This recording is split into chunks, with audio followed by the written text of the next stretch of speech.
So regarding climate change, you're a climate community organizer. So how do you plan on making an impact on a local level in terms of the struggle with climate change? Well, this is my bread and butter. Yeah. Vegan butter, I should say. Okay. Really, there is so much we can do at the local level, and I don't have as much optimism for federal level advocacy and on climate change.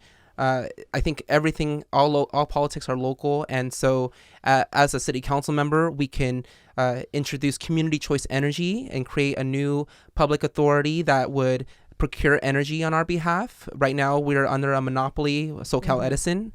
And what we've seen across the state with PG&E and SDG&E is that they're raising the rates. They're going to try to cover their asses, excuse my language, for the wildfire liabilities that they're responsible for. That they've been paying shareholders and company executives for a long time without really reinvesting back into the maintenance of these distribution lines. And so that's just one example, because energy emissions from energy is the highest. So we need to tackle that, as well as all the other things, whether it's composting or having community composting centers at schools for people to churn their trash into soil and garden again. Because at the end of the day, from a physics-based timeline and from like a scientific perspective, we can decarbonize and carbon capture better if we focus on soil.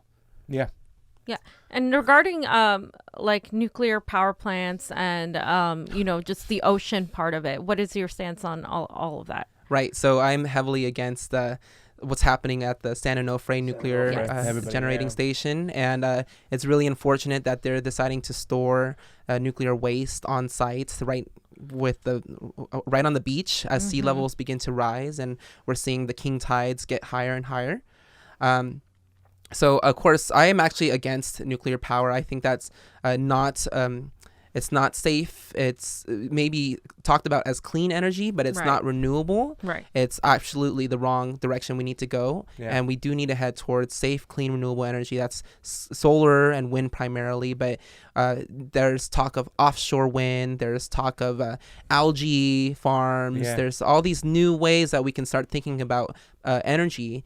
And let me just say that we need to completely electrify and decarbonize our world.